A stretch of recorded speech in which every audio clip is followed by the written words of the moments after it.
आमेर विधानसभा में राखी समागम कार्यक्रम आयोजित किया गया। इस कार्यक्रम में हजारों महिलाएं पहुंची। इन महिलाओं ने डॉक्टर सतीश पूनिया की कलाई पर राखी बांधी और आशीर्वाद लिया। भारतीय जनता पार्टी के पूर्व प्रदेश अध्यक्ष डॉक्टर सतीश पूनिया रक्षाबंधन के पावन पर्व पर आमेर विधानसभा में राखी संगम का कार्यक्रम आयोजन किया गया। इस कार्यक्रम में लगभग 4000 से अधिक माताओं और बहनों ने पूर्व भाजपा प्रदेश अध्यक्ष सतीश पूनिया को अपना भाई मानते हुए उनकी कलाई पर राखी बांधी। इस कार्यक्रम में जयपुर राजघराने की राजकुमारी व राजसमंद सांसद दिव्या कुमारी भी पहुंची। दिव्या कुमारी ने इस कार्यक्रम को संबोधित करते हुए कहा कि मैं सच में अपना भाई डॉक्टर सतीश पूनिया को मानती हूं और जब भी मैं बात करती हूं तो भाई साहब से ही करती हूं। इनका प्यार और स्नेह इतना है कि मुझे कोई जानकारी लेनी होती है तो मेरा पहला फोन भाई सतीश पूनिया को जाता है। साथ ही उन्होंने कहा कि भारतीय जनता पार्टी की सरकार बनेगी तो वह केवल सतीश पूनिया की वजह से ही बनेगी, क्योंकि पिछले 4-4.5 सालों में डॉक्टर सतीश पूनिया ने भारतीय जनता पार्टी के लिए जो किया है वे किसी से छुपा नहीं है। आज उन्हीं की बदौलत भारतीय जनता पार्टी इस मुकाम पर पहुंची है। वहीं सांसद दिव्या कुमारी ने यहां तक कह दिया कि सतीश पूनिया में एक संत की आत्मा विराजमान है। बता दें कि भारतीय जनता पार्टी के पूर्व प्रदेश अध्यक्ष सतीश पूनिया जब प्रदेश अध्यक्ष थे तब उन्होंने इस पार्टी के लिए अपनी जान लगा दी थी और आज भारतीय जनता पार्टी उस मुकाम पर है कि आने वाले समय में अब भाजपा की सरकार पूर्ण बहुमत के साथ बनेगी। आपको बता दें कि आमेर विधानसभा में राखी समागम कार्यक्रम आयोजित किया गया था। इस कार्यक्रम में हजारों महिलाएं पहुंची थी। इन महिलाओं ने डॉक्टर सतीश पूनिया की कलाई पर राखी बांधी और आशीर्वाद लिया। मैं बहुत छोटे से किसान के घर में पैदा हुआ और मैं राज परिवार को, राजघराने को, सिटी पैलेस को स्कूल की किताब में देखता था कि इस तरीके से कोई राजघराना होता है।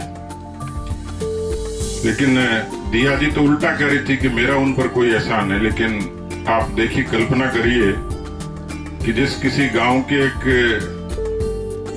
विद्यार्थी ने जयपुर को केवल किताब की तस्वीरों में देखा हो और उस जयपुर के इतने प्रतिष्ठित और उस राजघराने की राजकुमारी यदि कोई किसान के बेटे के कलाई पे राखी बांधती है तो मुझे लगता है कि उससे बड़ा कोई सौभाग्य नहीं होता। रिश्ते केवल खून के नहीं होते, खून से बढ़कर भी होते हैं। और इसलिए मुझे अच्छे तरीके से याद है कि राजनीति में, सियासत में सब तरीके की चीजें होती हैं। मुझ पर जब हमला हुआ और मुझे बहुत तकलीफ थी, उस तकलीफ में सबसे पहला कोई फोन था तो मेरी बहन दिव्या कुमारी का था कि भाई साहब आप कैसे हो।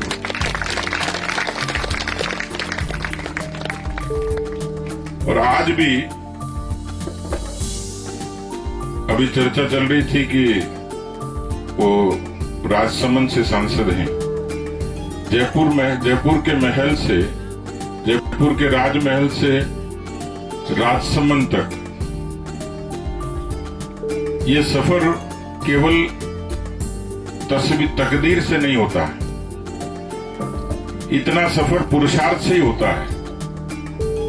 और मुझे इस बात की खुशी है कि राज परिवार की होते हुए भी इस लोकतंत्र में उदारता से काम करने का सफलतापूर्वक किसी ने काम किया था। उसका नाम मेरी बहन दिव्या कुमारी है कि जिन्होंने पूरी निष्ठा के साथ में इस राजनीति को जिया। और इसलिए मैं आप सबका आभार व्यक्त करता हूं।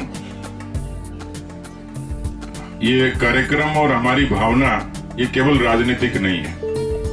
इसी बारे में ज्यादा सोचती हूँ, विचारती हूँ, लेकिन सबसे पहले अगर मैं किसी से बात करती हूँ तो भाई साहब से ही करती हूँ।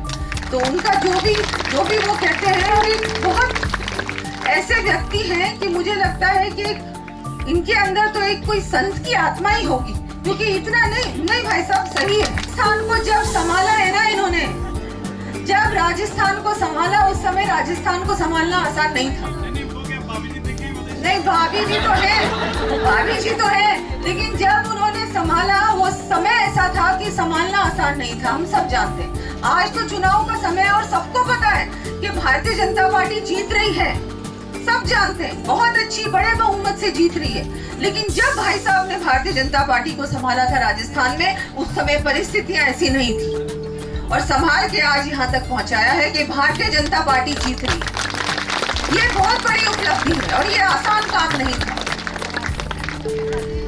तो मैं तो ये कहूंगी कि भाई साहब आप ऐसे ही संभालते रहे, आगे भी समय तो आता रहता है, लेकिन आपका बिल्कुल जिस तरह से एक बिल्कुल संवेदनशील तरीके से आप सोचते हैं, निर्णय लेते हैं और जिम्मेदारी देते हैं लोगों को, वो एक बहुत बड़ी बात है। बहुत कम ऐसे व्यक्ति होते हैं, नेता होते हैं जो ये सारी बातें समझते हैं।